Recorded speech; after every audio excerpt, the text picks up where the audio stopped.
आपने बोला था हम यहाँ पे नोटबंदी करेंगे, काला धन खत्म हो जाएगा, आतंकवाद खत्म हो जाएगा, खत्म हो गया क्या? इसका जवाब देके जाइए। आपने बोला था मेरी सरकार बनेगी, हर व्यक्ति अपने पैरों पे खड़ा होगा और हर साल 2 करोड़ रोजगार मिलेगा। क्या युवाओं को रोजगार मिल गया? क्या ये बता के जाइए। आपने कहा था छात्रों ने मैं देश की रक्षा कर पाया, लेकिन के सम्मान की रक्षा नहीं कर पाया।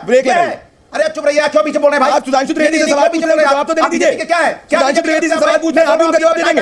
बोल रहे हैं अरे सुधांशु त्रिवेदी को जवाब पूछ रहे हैं, आपको नहीं आ रही शर्म? आपको नहीं आ रही शर्म? बताइए उन्होंने भदौरिया को, आपको नहीं आ रही शर्म? आपको नहीं आई शर्म? जब जाके अयोध्या के अंदर राम मंदिर में आपको बुलाया गया, आपने उसको पॉलिटिकल इवेंट बोला। आप चाहते क्या? आप सुधांशु त्रिवेदी चाहते क्या है? सुधांशु त्रिवेदी, अनुराग भदौरिया जी। तो दोस्तों जय हिंद जय श्री राम। कुछ लोग डोगी की उस दुम की तरह होते हैं जो कभी नहीं बदलते, जो जैसे थे वो वैसे ही रहते हैं। और जब राजनीति में काम ना चल रहा हो तो एंकर्स को ही गाली देना शुरू कर देते हैं, जनता को ही गाली देना शुरू करते हैं। इंडी गठबंधन की इस ब्रिगेड ने पहले 14 एंकर्स को जब बैन किया था तो भी इन एंकर्स की सेहत पे कोई फर्क नहीं पड़ा था और वापस से इंडी गठबंधन को वापस आना पड़ा उन्हीं चैनलों पे और वहीं डिबेट्स करनी पड़ी। इसे कहते हैं थूक कर चाटना। हालांकि इंडी गठबंधन के अंदर ऐसे बहुत से लोग हैं, जैसे उदित राज हो जाए, सुप्रिया शिनेत हो जाए या फिर ये अनुराग भदौरिया, इनकी भीड़ कम नहीं है। ये फुल बदतमीज है पर ये एंटरटेन पूरा करते हैं। फिर जब इन्हें एंकर धोते हैं तो फिर ये कहते हैं कि मीडिया हमारे साथ नहीं है। इसी पर दोस्तों आज की डिबेट है। डिबेट होने वाली है अनुराग भदौरिया और जी के एंकर के बीच में। डिबेट वीडियो बहुत ही देखने लायक होने वाली है। आपसे रिक्वेस्ट है यार, वीडियो को एक लाइक दे देना, चैनल पर नए हैं चैनल को सब्सक्राइब कर लेना, बेल आइकन ऑन कर लेना। भदौरिया सुधांशु त्रिवेदी जी, फिर मुझे आरएलडी मैं अपनी बात कह लूं। देखिए सुधांशु, अरे यार बोलने तो दो, बोलो ना, बोलने दीजिएगा। आप बीजेपी के प्रवक्ता मत बन जाइएगा। हाँ मैं देश का प्रवक्ता हूँ और अगर देश जो बोलेगा, अगर वो बोलना आपको लगता है बीजेपी की, तो आप ईवीएम को ब्लेम करते रहो। मैं देश की आपको बात बताता हूँ, देश में आपके जमीन की बात बताता हूँ मेरे मित्र। आप इसमें कुछ नहीं मिलेगा। एंकरों को कुछ बोल दो, इससे एक वोट नहीं बढ़ता, एक वोट नहीं बढ़ता। ठीक है तो चिल्लाई मत ना। क्यों चिल्लाने लगते हैं? अगर आप देश के प्रवक्ता हैं तो आपको धीरे नहीं सुनाई दे रहा। देश बीजेपी का थोड़ी है। बोलिए। नहीं, देश का सिर्फ बीजेपी का। देखिए सुधांशु जी की आदत हो गई, इनके पास कोई मटेरियल नहीं है। दो बातें हैं। एक, जब इनसे पूछा गया, आपने इनसे सवाल पूछा कि बताइए आप प्रधानमंत्री जी ने क्या कहा और देश की हालत क्या है, तो ये हिंदू मुस्लिम पे आ गए। आप उधर से चिल्लाने लगे। जब हिंदू की बात होती है तो आप हिंदू मुस्लिम क्यों करें? मैं हिंदुस्तानी की बात करो ना, हिंदुस्तान की बात करो, हिंदुस्तान के डेवलपमेंट की बात करो, हिंदुस्तान की महंगाई की बात करो, हिंदुस्तान के अवाम की बात करो, हिंदुस्तान की बेरोजगारी की बात करो, हिंदुस्तान के किसान की बात करो, हिंदुस्तान के छात्र की बात करो, हिंदुस्तान के युवाओं की बात करो, हिंदुस्तान की महिला समस्या की बात करो। इस पर क्यों नहीं बोलना चाहते? फिर उससे अगर छूटेंगे, ये बताइए महंगाई दर क्या है, बता के जाइएगा। ये बताइए बेरोजगारी दर क्या है, बता के जाइएगा। ये बताइए इस देश के अंदर अनएम्प्लॉयमेंट। अरे भाई ये रट रट के माने कान पक चुके हैं सुधांशु जी। आपकी जिम्मेदारी बनती है कि आपने बोला था हम आएंगे, किसान की इनकम दुगनी करेंगे, आपने कर दी क्या? इसका जवाब दीजिए, जो आप जवाब नहीं दे पा रहे हैं।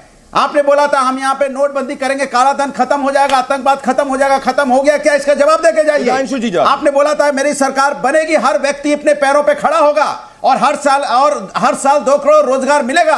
क्या युवाओं को रोजगार मिल गया? क्या ये बता के जाइए। आपने कहा था छात्रों का सम्मान होगा, पेपर लीक बंद होगा।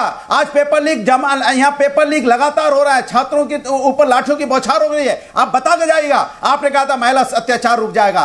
क्या हुआ महिला अत्याचार में? मणिपुर में क्या हुआ? मणिपुर की बेटियों के साथ क्या हुआ? उस सैनिक की पत्नी के साथ। सैनिक मतलब आते हो, कान में आवाज जा रही है। सैनिक की पत्नी को किस तरह से क्या हुआ? क्या बोला था उसने? मैं देश की रक्षा कर पाया, लेकिन अपनी पत्नी के सम्मान की रक्षा नहीं कर पाया। ब्रेक लगाइए। अरे अब चुप रहिए, क्यों पीछे बोल रहे हैं भाई? आप सुधांशु त्रिवेदी से सवाल पूछ रहे हैं, जवाब तो देने दीजिए। क्या है? सुधांशु त्रिवेदी से सवाल पूछ रहे हैं, आप भी उनका जवाब दे देंगे। बोल रहे हैं अरे सुधांशु त्रिवेदी को जवाब पूछ रहे हैं, आपको नहीं आ रही शर्म? आपको नहीं आ रही शर्म? बताइए अनुराग भदौरिया को, आपको नहीं आ रही शर्म? आपको नहीं आई शर्म? जब जाके अयोध्या के अंदर राम मंदिर में आपको बुलाया गया, आपने उसको पॉलिटिकल इवेंट बोला। आपको नहीं आ रही शर्म? जब इस वक्त जाके आप जब सवाल पूछकर जवाब मांग रहे हैं, आप जवाब नहीं देना चाह रहे।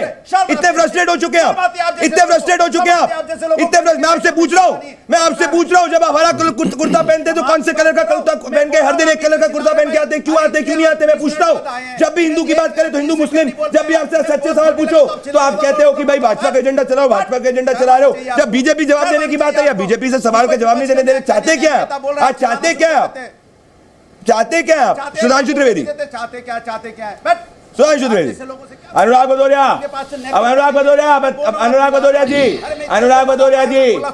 भदौरिया जी बदतमीजी नहीं। अनुराग भदौरिया जी ग्लास पानी पीजिए, बदतमीजी नहीं। सुधांशु त्रिवेदी जी।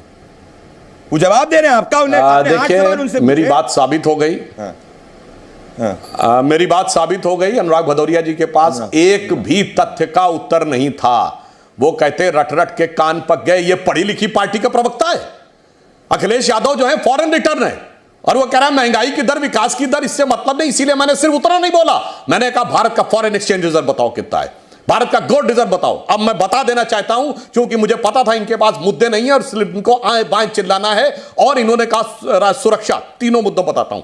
भारत में विकास की दर है इस समय 7.2% और यह आईएमएफ ने कहा, भारत सरकार ने नहीं। भारत में महंगाई की दर है 5%, जो 2018 के बाद सबसे कम है। भारत में बेरोजगारी की दर है 3%। और सुनो मेरे भाई, बाद में चिल्लाइए मत, बहुत आप इधर से बदतमीजी की बात कर रहे हैं। भारत का फॉरेन एक्सचेंज रिजर्व है $625 बिलियन, जो 1991 में $1 बिलियन था। भारत का गोल्ड रिजर्व, जो सोना गिरवी रखा गया था आपके जमाने में जब आपके नेता बाबरी मस्जिद बनवा रहे थे, आज $52 बिलियन का गोल्ड रिजर्व है। तो विकास में यहां तक पहुंचे हैं। और आपने कहा राष्ट्रीय सुरक्षा की बात हो गई कि नहीं, तो मैं बताना चाहता हूं हमारी जब सरकार नहीं थी तो कहां धमाके नहीं होते थे। दिल्ली में धमाके, दिल्ली, मुंबई, लखनऊ, फैजाबाद, वाराणसी, गया, पटना, गुवाहाटी, चेन्नई, सुनिए चेन्नई, बेंगलुरु, नागपुर, कहां धमाके नहीं होते थे मेरे भाई। आज सारे धमाके खत्म हो गए। आज चलती ट्रेन में धमाका होता था, चलती बस में धमाका होता था, रेलवे स्टेशन के ऊपर लिखा रहता था कि छूना नहीं बम धमाका होगा। और कश्मीर में आईएसआईएस के झंडे होते थे, पाकिस्तान के झंडे होते थे। अरे भाई ये हरा चश्मा उतारो तब दिखाई पड़ेगा हकीकत में। इसीलिए मैं सारी की बातें फैक्ट बोलता हूं, आपको फैक्ट नहीं पता है। अमरुद्दीन वो लग गए जब आप टमाटर लेके आया करते थे। ए भाई अब तो टमाटर का दाम बता दो भाई, बहुत दिन टमाटर लेके आते थे। और मैं ये भी समझना चाहता हूं मणिपुर मेरे मित्र जी, मैं सुधांशु जी अब मैं आना चाहता हूं डिबेट में और मैं अनुराग जी आना चाहता हूं। अनुराग जी के बाद मैंने कहा था बता के जाइएगा।